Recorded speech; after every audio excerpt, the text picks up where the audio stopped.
Hi, I'm the Death Doula. My name is Reamy, and one of the most frequent questions I get is, what in the world is a death doula?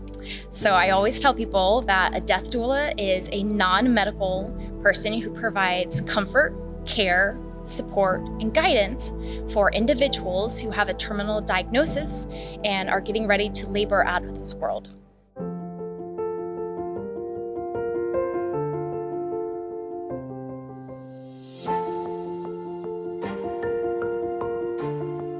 Reamy, thanks so much for joining us for the show.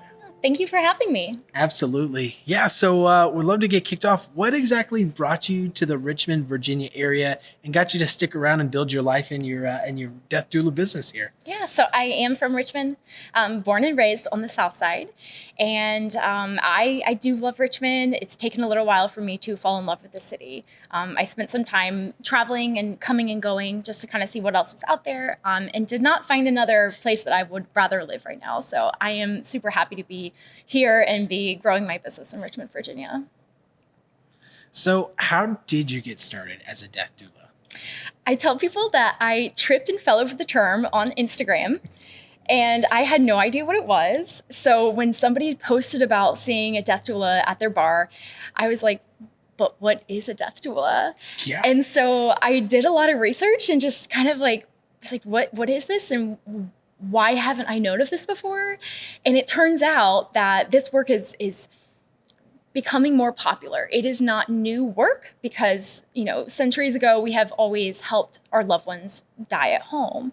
But now with all of these medical interventions and establishments and hospitals, we often don't have our loved ones dying at home, but that's where we're trending now in that direction, to bring our loved ones back home and have them die at their houses.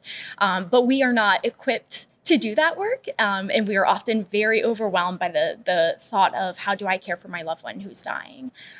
So death doulas come alongside the families and really help them pave the way for their loved ones to labor out of this world. And when I did all that research and read that, I was like, wait, that like meshes with exactly who I am and how I want to serve my community. And I'm not nervous about talking about death and dying. It is something that every single human is going to experience at some point in their life. And I really just wanted to help people do that in a better way, in a more healthy way. So yeah, that's why I became a doula. Yeah, well, that's what we have to thank Instagram for, all of our inspiration and great ideas, right? Yeah, but you said this earlier before we were rolling. It's like, we're all eventually going to die, right? And there has been, in our history, our family members are allowing us to die at home, and with modern medicine and everything, we're not always in those places. So being able to offer that service is really unique. I'm curious, what did your friends and family think when you told them you were going to be a death doula? I think some of them still don't know what I do, and they're still very confused by it. But I just tell people, I'm like, hey, look, we all labor into this world, and a lot of us know what the term doula as a birth doula is. Right, yes. And so I say, well, we have birth doulas for people who are laboring into this world, and we have death doulas for the ones who are laboring out of it. And once I kind of explain it that way, they're like, oh, yeah, I guess that makes sense. Yeah. Mm-hmm. So for somebody like beginning that research process of maybe they are looking to hire a death doula, when is the right time to hire a death doula? And what are some of the signs they should be looking for or might have already seen in their family that indicate that, hey, we need some help? I tell people a really good rule of thumb is anytime the doctors start talking about hospice or palliative care, that's a great time to involve a death doula. So we can come in and serve at any point in that journey. However, each death doula is going to have kind of their certain area of specialty, and mine is in the last few weeks or months of somebody's life. So if they come to me and they say, we have a diagnosis, it's a terminal diagnosis, we're looking at hospice care, that's a fantastic time to get me involved as well, because a lot of times people are so overwhelmed with the process of getting on hospice, they don't know their options, they don't know their choices, and they do need somebody who's been there and done that and, wants to be able to guide them through this journey. And so a death doula can come alongside the family from that starting point of, we're looking at hospice, we're no longer treating and curing, we're just doing palliative care and comfort care until the end. Right. So coming alongside during that time is the perfect time to involve the death doula. Yeah, yeah. And I was looking on your website, I noticed that, the death doula services aren't just for the individual, but it's also for the family as well. Do you mind sharing a little bit about, how you play a role in helping the loved ones, begin to process the grief that they are going to arrive at eventually? And what are some things you do post care to help with that transition? Yeah. So those are really great questions. A lot of times people ask me if, can we hire you? Maybe not even just for the loved one who's passing, but can you be there for a support system for the families and the caregivers? And my answer is absolutely. The caregivers are something like I'm very passionate about making sure caregivers and anyone who's involved in the network of support around that loved one who's dying has support and somebody asking them if they're doing okay. Because everybody, like the medical team, they're all focused on the individual at that point, but no one's really looking around to say like, oh, how's the rest of the family doing? And what kind of support can we give them? The emotional availability to support the caregivers often is lacking. And a death doula has the availability to support them as well. So I offer lots of conversation around the natural dying, process. Sure. And I like to help the caregivers, be a little bit more educated about what they're going to see their loved one go through. So there's fewer shocks and surprises when they watch them go through that transitional period, that active dying stage. So a lot of education about what the natural dying process is going to look like, and some of the things. It's not a normal conversation you generally have. It isn't. And a lot of times they don't want to have that conversation. They're a little hesitant because they're like, I don't want to hear about this. I don't want to talk about it. So of course I don't force it, but I'm like encouraging people. If we talk about this now, it's going to be less of a surprise when you see it happen. Sure. And a lot of times they're so grateful that somebody set them down and taken time to talk to them about the things they're going to see and experience before we get there. And then as far as like the grief side goes, like I tell everyone, like I am not a replacement for a grief therapist. Right. I'm not a specialist in that area, but I do have the ability to hold space and to listen and to have you feel comfortable letting me know what's happening and showing emotion and processing that. Maybe it's the processing you do before your loved one even dies, and to hold space for that is a huge benefit and a huge comfort for people. A lot of times they don't have that, especially within their own communities. A lot of people, if they hear that you've had a diagnosis, a terminal diagnosis, they'll do one of two things. They'll either step up or they step back. And a lot of people step away from people because they are uncomfortable. Our entire culture is uncomfortable with death and dying. Yeah. So we can't blame them. You don't have a Day of the Dead holiday or anything, right? To commemorate it. Yeah. Right. So when it comes to the family roles, you do service quite a few different types of families, because that looks differently, right? A dynamic family, and then members of the, I hope I get this correctly, LGBTQIA plus community. How do you approach working with those dynamic families, and what are some things you keep in mind while you're servicing that clientele? Is the question when I'm servicing like the marginalized communities? Yeah. Yes. So a lot of that just comes down to respect, making sure I'm respecting their wishes and their individuality, their pronouns, their partnerships, and their relationships. I want to make sure that I'm not making them uncomfortable with my presence. And then also advocating for them. So I will be that person that if the nurse that comes in is not respecting somebody's pronouns, I will be the first to step up and say, hey, like, this is what they've, decided they wanted to be referred to as or called or whatever, and we have to respect them. So I become an advocate for them as well. Sure. I think that's really, really important, especially in end-of-life care. The individual who's dying has lost control of everything. They are losing control of everything. They're losing their life. And I'm going to look for every opportunity possible to put control back in their hands. So if you tell me that you want to be called by a certain name, we're going to call you by that name. Sure. So that's how I kind of approach that. Just like I want to provide compassionate care and also do it from a very respectful place. Yeah. So I think it goes without saying you deal with a lot of death in your job. Yeah. Does it ever get to you? Does it ever, like, you go home from a day and it just weighs heavier on your soul? Yeah. Yeah. Like, I get sad.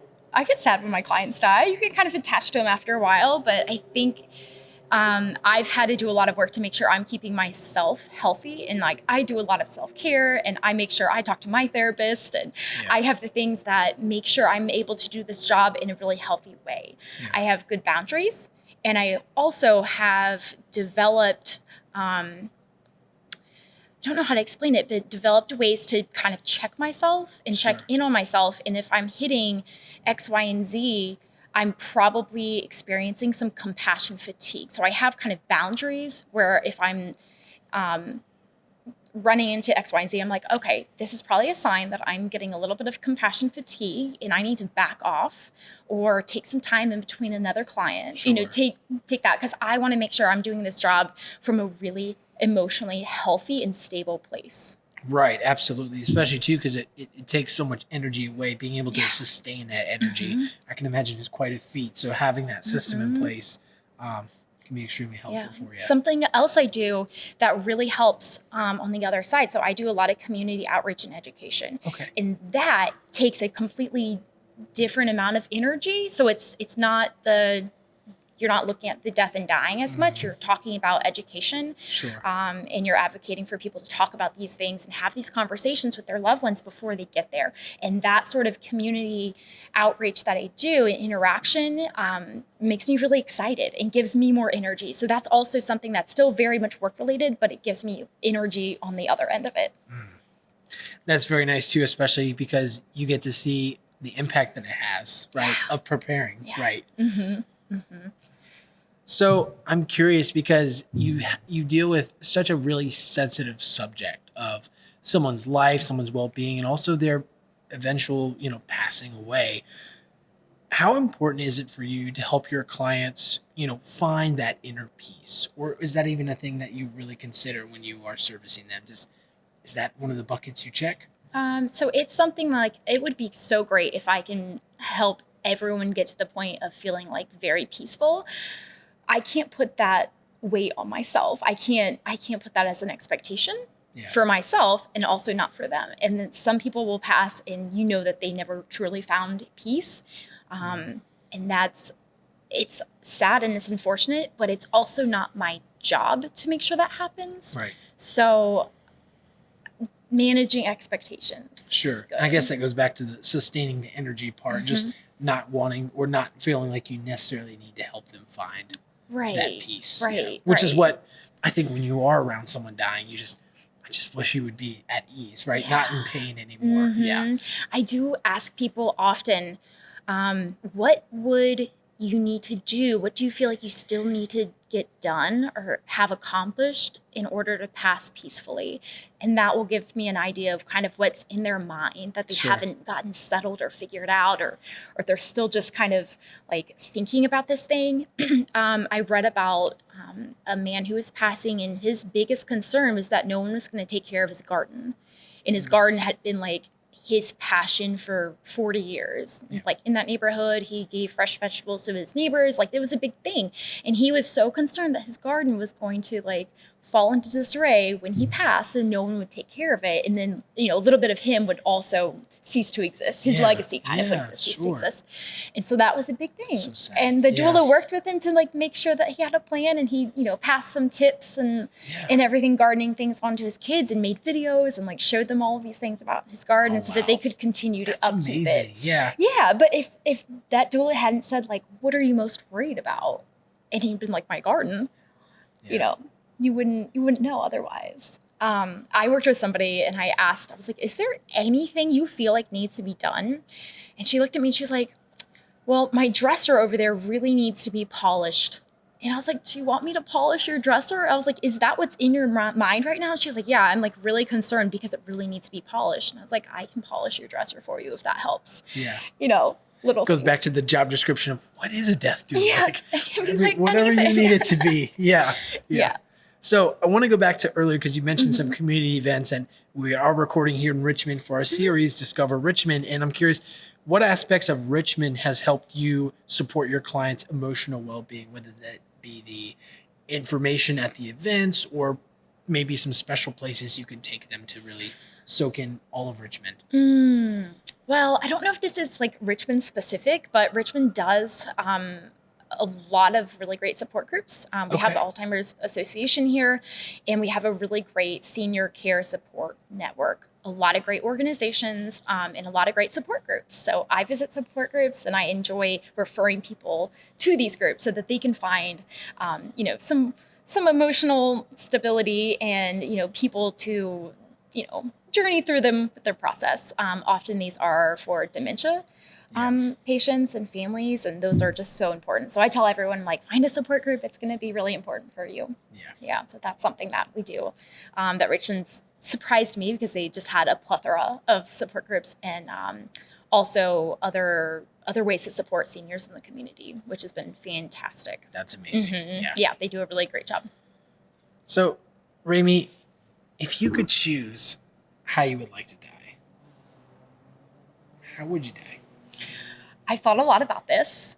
I would like to die semi-outside. So almost kind of like a place like where we are right now, where we're kind of like outdoor courtyard style. I want to feel like the breeze and the wind. And I want to, if it was like sunrise or sunset, like that would be optimal. I probably won't be able to be that specific. Sure. But if you could choose. But if I could choose, I would pick either sunrise or sunset. I have a thing about being around, like, I guess changes, like changes in days and temperatures, and I love it. So I would pick a sunset, and I want my loved ones to be around me. And when I die, I want somebody to pop a bottle of really cheap champagne. Why a bottle of cheap champagne? Because this is like way too much information, but it just kind of like goes back. It's like, I love a mimosa, I love some cheap champagne.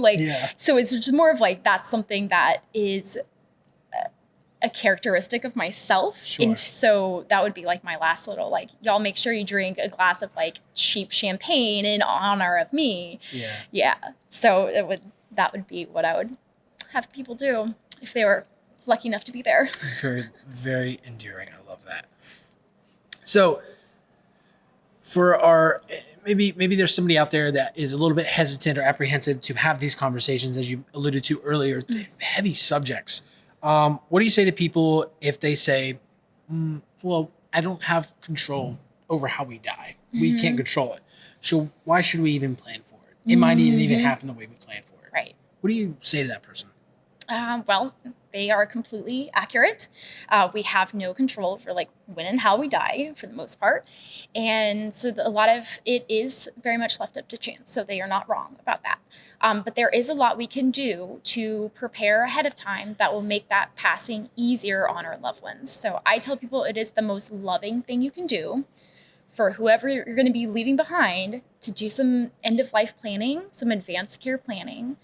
And that would make your passing so much easier on them. So although we can't, necessarily choose the day and time of our death, the things that we can do will make a big impact on the ones you love, who are going to be dealing with all of your affairs once you're gone. So yeah, absolutely. Yeah. Absolutely. That's a great piece of advice to it. And I understand, Reamy, you have some specific projects that you work on, especially with your clients. I believe you refer to them as legacy projects. Do you mind maybe walking us through an example, maybe a generalization of how that works with providing support to the clients that you service and their families? So a legacy project is simply, it can be super small or it can be a little bit more complex. But it's just a way to leave something behind for your loved ones when you are gone. And it can look a variety of different ways. So I've had people say, I really love cooking and I want to collect recipes and put them in some sort of format that, my loved ones can have after I'm gone and have all, my favorite recipes or things I've made.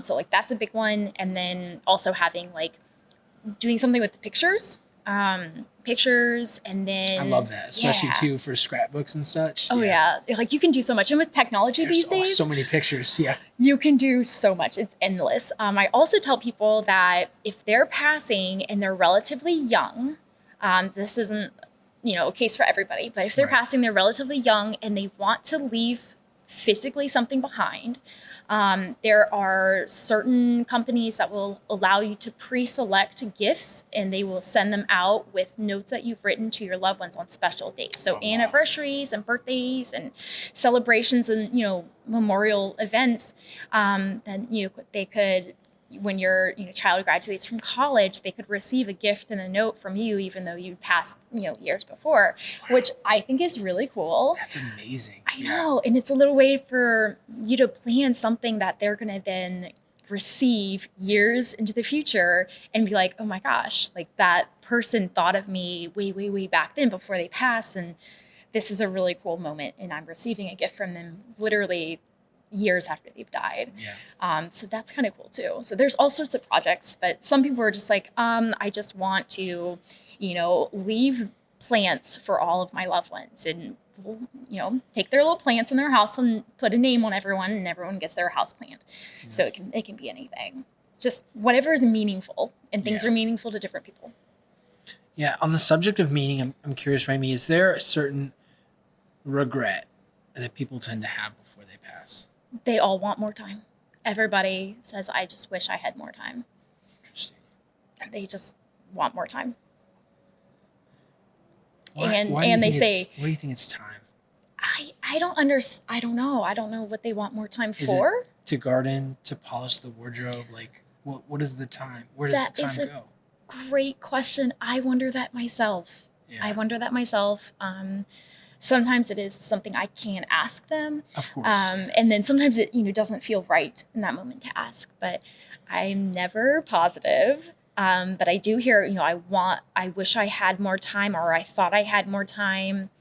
And then I wish I hadn't worked so much is another one. Mm. People are like, why did I not spend more time with my family or my loved ones?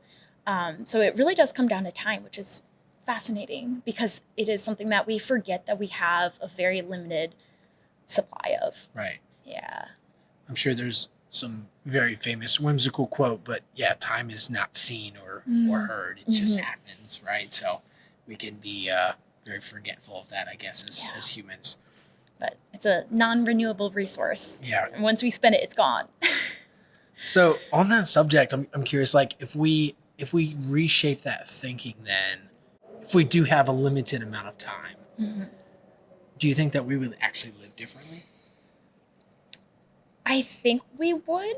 I know I have, thinking about mortality as often as I do. I think that I am spending my time differently than I did before. So it's had a beneficial impact on my life. Yeah. I'm really appreciative of other people when they give me their time, because I know like they could have spent this with anyone, or they could have spent this however many ways they could have spent it, and they chose me. Yeah. So I feel more honored. I'm more grateful. And then I am a little bit more cautious about how I spend my time and who gets access to that, because I want to make sure I'm spending it in a way that would mean the most to me should my life end tomorrow. I want to be like, well, I'm really glad I spent all that time with the people who are most important to me. So I love it. Yeah. Reamy, thank you for sharing that. Throughout this series, we're going to be talking with people. We have been talking with people in Richmond about, their life and their job and their passions and what ties them to the greater community. Mm-hmm. And so as we wrap up today's conversation, I'm curious, in your experience, how do our shared desires for connection and belonging and meaning shape the way we support one another in our communities, especially as we come to the end of our lives? I think we want connection. I think we are biologically wired for connection. And especially end of life, where we see, like I mentioned earlier, a lot of friends and family will step away because they're so uncomfortable with the thought of facing somebody else's death and then having to think about their own mortality. They'd rather just skip it all together. And so a lot of people will back off and not be as present when somebody's going through a diagnosis and then treatment and then finally more palliative or hospice care. Right. But people want connection, and it doesn't matter what moment in life we're in, like we're still going to want that connection. And people feel so lonely when they're like, oh, all of my friends are really uncomfortable with this, no one's showing up. And it makes a big difference if people do reach out and they do offer connection, even though it makes them uncomfortable. So that's just, man, I feel like people shrink back when they otherwise, it's an opportunity to really connect with somebody and not just end of life things. I think anytime there's a really tough space, and it could be a divorce, it could be a sickness, whatever it is, it's really, we don't like conflict and we don't like being put in uncomfortable positions. And then on the flip side, we don't like being seen as vulnerable or being in spaces that we feel vulnerable. So there is something to be said for having the ability to step into that, to lean into that discomfort and to be there for somebody. And then it's beautiful when that does happen and you realize like what a great connection you were able to have or how you were able to support somebody going through that. Yeah. Reamy, thank you for your time. You're so we welcome. appreciate it. Thank you for yours. Thanks.